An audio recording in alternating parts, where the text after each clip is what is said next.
অনেকেরই কুসংস্কার সমাজের মধ্যে আছে। আমি যদি কোনো ক্ষেত্রে বের হয়, ঘর থেকে যদি বের হওয়ার সময় একটু হোঁচট খায়, ফুসটা খায়, উষ্টা ছেলে নেবায় হোঁচট খায়, কিংবা কালো কিংবা কোনো মেয়ে লোকের মুখ দেখে অথবা কোনো কালো পাতিল দেখে মনে করে আমার যাত্রা অশুভ, আমার সফরটা মনে হয় অশুভ হয়ে গেছে, না না যাওয়া যাবে না, আজকে যাইলে অমঙ্গল হবে, অশুভ হবে, যাওয়া যাবে না, কারণ আমি মেয়ে লোকের দেখছে, কালো পাতিলে দেখছে, অথবা হুসটা খাইছে, এটার মধ্যে বড় সমস্যা আছে। আল্লাহর নবী ফরমান, ও দুনিয়ার মানুষ, অমুক সময় ভালো, অমুক সময় খারাপ, সবাইকে তোমরা গালি দিও না, আমি আল্লাহ এই সময়কে বানাইছি, সময় তো আমার হাতে নিয়ন্ত্রিত রে বাবা, সময়কে কেন গালি দাও? সময়কে গালি দেওয়া যাবে না। আল্লাহর নবী ফরমান, লা তাসুব্বুদ দাহর, তোমরা যুগ জামানাকে গালি দিও না, সময়কে গালি দিও না। আমাদের অনেক ভাই আমার আছে বলে বেড়ায় সময়টা খুব খারাপ, সময়টা ভালো না, বলে কি বলে না, যুগটা ভালো না রে ভাই। এমন অনেক ভাই বলে যুগের দুষ্ট, যুগের দুষ্ট, আমার আপনার দোষ, আমার আপনার সমস্যা, বিতর্কিত সমস্যা। আমি আপনি যদি ভালো হয়ে যেতাম, দুনিয়াটা ভালো হয়ে যেত। আমার আপনার মনের ভিতরে ঢুকে শুধু কারে কখন মেরে খাওয়া যায়, কারে কখন অপদস্থ করা যায়, কারে কখন হত্যা করা যায়, কার ব্যাপারে কখন বাটপারি করা যায়, এই মনোভাব নিয়ে আমরা চলাফেরা করে, এই কারণে যুগ জামানটা ভালোই আছে। আমি আপনি ব্যক্তিগতভাবে খারাপ হয়ে গেছি রে বাবা। আমার দিক থেকে আমি যদি ভালো হয়ে যায়, আমি যদি দুনিয়াবি ভালো হয়ে যায়, আমার আখিরাতটাও ভালো হয়ে যাবে। আবার অনেকে বলে ব্যবসা বাণিজ্যটা ভালো না, ভাই আপনি ভালো না রে ভাই।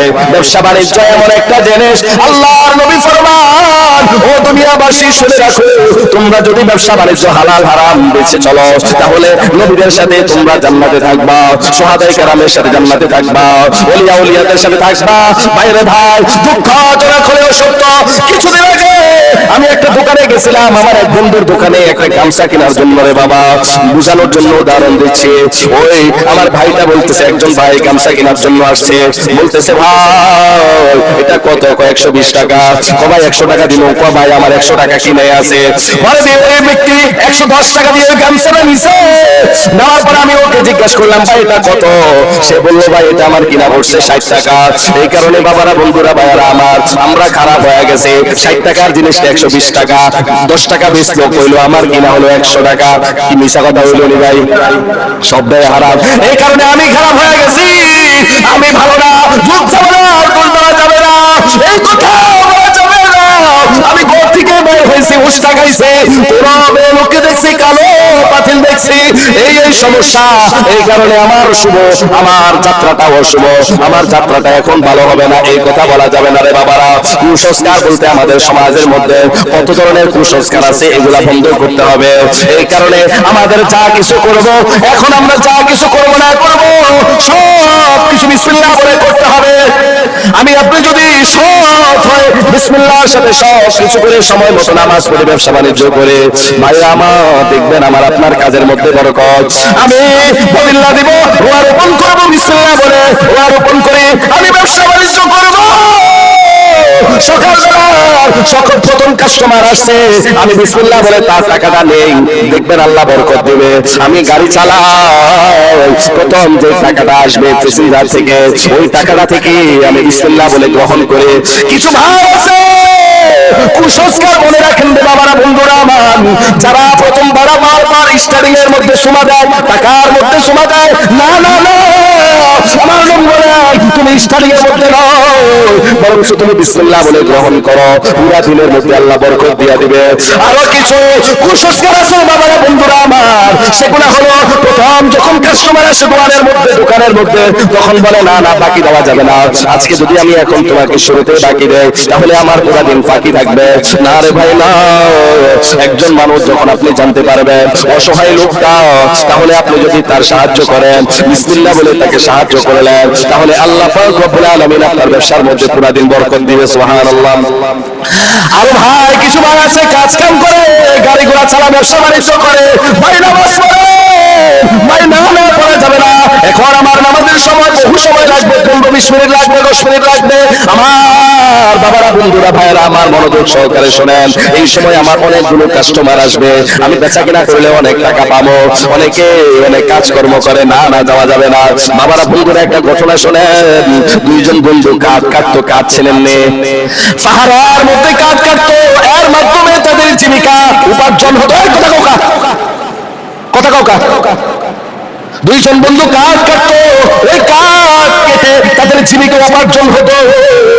একদিন এক যুবক ভাই, এক ভাই বলতেছে, ভাই আযানের সময় হয়ে গেছে, জোহরের সময় হয়ে গেছে, আসো আসো আমরা নামাজ পড়ে আসি।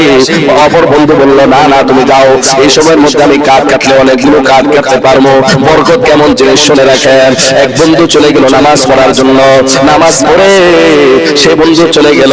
আবার আরেক বন্ধু যখন নামাজের সময় কাঠ কাটতে শুরু করলো, একটা কোবরা কুড়েল দিয়া সে কোপ আর লেগে আর উঠে না, একটা কোপ দিলে আর উঠে না, এরকম অনেক কষ্ট হচ্ছিল। আর অপর বন্ধু যখন বিসমিল্লাহ বলেন নামাজ পড়ে যখন কাজকর্মের মধ্যে লিপ্ত হয়ে গেল, সাথে সাথে কোপের সাথে সাথে তার দাড়িগুলো দুপাক হয়ে যাচ্ছে। সহজে সে যতক্ষণে যতটুকু করতে পারছে, 10 মিনিট এর চেয়ে বেশি করতে পারছে। সুবহানাল্লাহ। এই কারণে বাবারা, বন্ধুরা আমার, যে কোনো কাজ করি না কেন, আমি আপনি বিসমিল্লাহ ছাড়া যদি করে, আল্লাহর নবী ফরমান, এই দুনিয়াবাসী তোমার ওই বিসমিল্লাহ না বলার কারণে তোমার ওই জিনিসটার মধ্যে বরকত আসবে না। আমি আপনি যে কোনো কাজ করি না কেন, বিসমিল্লাহ বলতে হবে। খানা খাইতাম, বিসমিল্লাহ বলবো। জুতা পরিধান করব, ডান পায়েরটা আগে পরিধান করবো, বাম পায়ের উপর, বাম পায়ের উপর বাম পায়ের জুতাটা রাইখা ডান পায়েরটা পরবো, বিসমিল্লাহ করে পরবো। পোশাকটা খুলবো, বিসমিল্লাহ করে খুলবো। পোশাকটা আবার খুলবো, বিসমিল্লাহ করে খুলবো। পরবো, বিসমিল্লাহ করে খুলবো। পায়জামা পরবো, বিসমিল্লাহ করে খুলবো।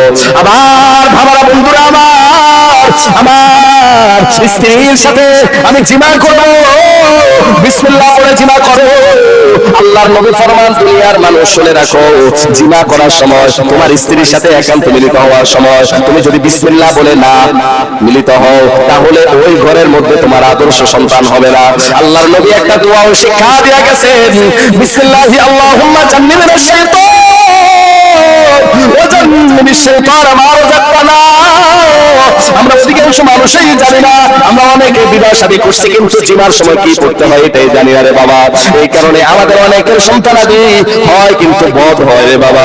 আমার সন্তান যদি, আপনার সন্তান যদি ভালো হতে হয়, তাহলে আমরা যতবার স্ত্রীর সাথে জিমা করব, বিসমিল্লাহ বলে জিমা করব, কমপক্ষে বিসমিল্লাহ। শুধু তাই নয়, সংসারের যত কাজ কর্ম করব, বাজার ঘাট করব, বাজারে যাব, সব ক্ষেত্রে যদি আমি আপনি বিসমিল্লাহ পড়ি, বরকত দিবে কে?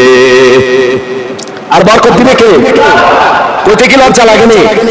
প্রত্যেকটা কাজ করবে বিসমিল্লাহ বলে করেন, দেখবেন আল্লাহ তাআলা আপনার আমার মধ্যে সব ক্ষেত্রে জিন্দেগির মধ্যে বরকত দিবে। একটা হলো বরকত, আরেকটা হলো আমি আপনি যদি বিসমিল্লাহ বলে সব কাজ শুরু করে, তাহলে আমার আপনার আল্লাহ তাআলা স্মরণ দৈনিক অনেকবার হয়ে যাবে। ঠিক নয়? বিসমিল্লাহ বললে কাকে স্মরণ করা হয়? বিসমিল্লাহ অর্থ কি জানেননি? আল্লাহ তাআলার নামে শুরু করলাম, সুবহানাল্লাহ। তাহলে কার নামে শুরু করতে হবে? মূর্তির নামে, মাজারের নামে, কোন ফিরাউনিয়ার নামে, নাকি আল্লাহর নামে? জোরে বলেন, কার নামে? এই দুনিয়ার সব কিছু কার নামে হবে? আমরা যে কোরবানি দিছি, কোরবানি কার নামে দিছি? আল্লাহর নামে। এই কারণে বিসমিল্লাহ বলে সব কিছু করেন, দেখবেন দুনিয়া আখিরাত সব কিছুর মধ্যে আপনি আমি সব। বিসমিল্লাহ যে যত বেশি বলবে, আল্লাহ তাআলার নৈকট্য প্রাপ্ত বান্দা তত বেশি হবে। কারণ বিসমিল্লাহ বলার দ্বারা আল্লাহ খুশি হয়। আল্লাহ বলেন, এই বান্দাটা আমারে একটুবার স্মরণ করে দিলেই, তাহলে আমি তার প্রিয় বান্দা, প্রিয় মানুষ হব না কেন? যে যত বেশি আল্লাহকে ডাকবে, আল্লাহ তার তত বেশি বন্ধু হয়ে যাবে। ইন্না আউলিয়াকুম, আল্লাহ তাআলা তার বেশি বন্ধু হয়ে যাবে। এই কারণে আল্লাহ তাআলা আমাদের প্রিয় হোক। যে আল্লাহ তাআলার জন্য হয়ে যায়, আল্লাহ তাআলা যদি আমার জন্য আপনার জন্য হয়ে যায়, তাহলে আমার আপনার আর কোনোদিন টেনশন আসেনি। সব ক্ষেত্রে যদি আল্লাহ তাআলা আমারে আপনারে নুসরাত করে, সাহায্য করে, তাহলে দুনিয়ার বান্দাদের সাহায্য করার দরকার আছে। এই কারণে আল্লাহ তাআলাকে স্মরণ হবে, 2 নাম্বার বরকত হবে।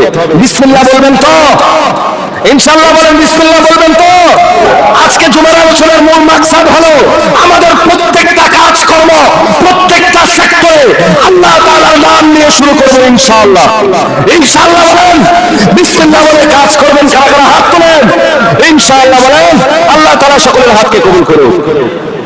বিসমিল্লাহ বলে না কাজ করলে আল্লাহ তাআলার বরকত আসে না, এটা শয়তানের শামিল হয়ে যায়। আল্লাহ তাআলা আমাদেরকে এই কথাবার্তাগুলোর উপর বিশেষ করে বিসমিল্লাহ বলে সব কাজগুলো করার উপর আমল করার তৌফিক দান করুন।